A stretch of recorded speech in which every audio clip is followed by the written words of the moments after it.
हाय दोस्तों, मैं हूं क्वेश्चन मार्क। आज का सवाल है कि जब हम चलते हैं तो चलते टाइम अपने हाथ क्यों हिलाते हैं, अपने हाथ स्विंग्स क्यों करते हैं। तो हम ऐसा क्यों करते हैं, इस बात का कारण समझाने के लिए अलग अलग साइंटिस्टों ने अलग अलग राय दी है। तो आइए समझते हैं इस बात का कारण क्या है। सबसे पहले इस बात को समझते हैं कि जब हम चलते हैं तो हमारे हाथ किस तरीके से मूव करते हैं। सबसे पहले अगर हम अपना बायां पैर आगे रखते हैं, मतलब उल्टा पैर आगे रखते हैं, तो उसको बैलेंस करने के लिए हमारा दायां हाथ आगे आएगा। मतलब अगर हम सीधा पैर आगे रखते हैं तो उल्टा हाथ आगे आएगा, और अगर उल्टा पैर आगे रखते हैं तो सीधा हाथ आगे आएगा। तो इस चीज को देखते हुए कुछ साइंटिस्टों का मानना है कि इस तरीके से हमारे हाथों का मूव करना हमारे शरीर की रोटेशनल मोशन, मतलब घूर्णन गति को रोकता है, जिससे हम सीधा फॉरवर्ड आगे की तरफ चल सकते हैं। ये घूर्णन गति कैसे रुकती है, इस बात को फिजिक्स वाले स्टूडेंट आसानी से समझ सकते हैं, लेकिन अगर किसी के समझ में ना आई हो तो इस बात को एक एग्जाम्पल से हम आसानी से समझेंगे। मान लो आपने सीधा पैर आगे की तरफ बढ़ाया, तो इससे क्या होगा, हमारे शरीर पर आगे की तरफ को एक फोर्स लगेगा उस पैर के थ्रू। जो पैर हमने आगे बढ़ाया है वो फोर्स लगाएगा हमारे शरीर पर आगे को। तो उस चीज को बैलेंस करने के लिए हमारा उल्टा हाथ आगे आएगा उसी डायरेक्शन में। तो उसी डायरेक्शन में जब दोनों हाथ और पैर हो जाएंगे तो वो एक दूसरे को बैलेंस कर देंगे, इसलिए हमारा शरीर घूमेगा नहीं।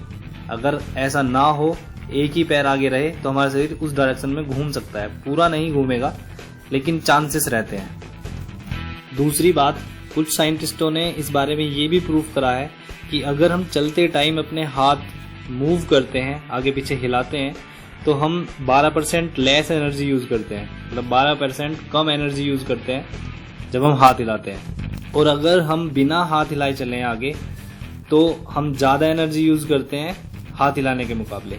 मतलब अगर आप हाथ नहीं हिला रहे हो चलते टाइम, तो आप ज़्यादा एनर्जी यूज करोगे। तो एनर्जी बचाने के लिए हमारा शरीर ऐसा करता है, हाथ आगे पीछे हिलाता है। इसका मतलब ये है कि जब हमारे हाथ हिलते हैं तो उसमें कोई मसल्स यूज नहीं होते हैं, मसल्स एनर्जी यूज नहीं करते हैं, वो पेंडुलम की तरह हिलते हैं हमारे हाथ। और इन्हें हिलाने के लिए हमें अपने दिमाग को कोई सिग्नल नहीं देना पड़ता है, ये हमारा दिमाग सबकॉन्शियसली करता है। सबकॉन्शियस माइंड अपने आप ही इस बात को करता है। तो अगर आपको हाथ रोकने हो तो अपने आप को आपको रोकना पड़ेगा, अपने दिमाग को कमांड देनी पड़ेगी। लेकिन अगर आप चल रहे हो, आपके हाथ मूव कर रहे हैं, ये सबकॉन्शियसली होता है। इस बात से कुछ साइंटिस्ट ये निष्कर्ष भी निकालते हैं कि ये जो हमारे हाथ मूव करने का जो तरीका है, ये कहाँ से आया है।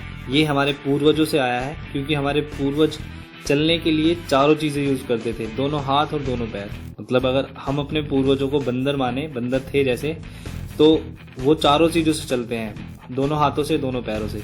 तो वो चीज अभी तक खत्म होते होते हमारे शरीर से पूरी खत्म नहीं हुई है।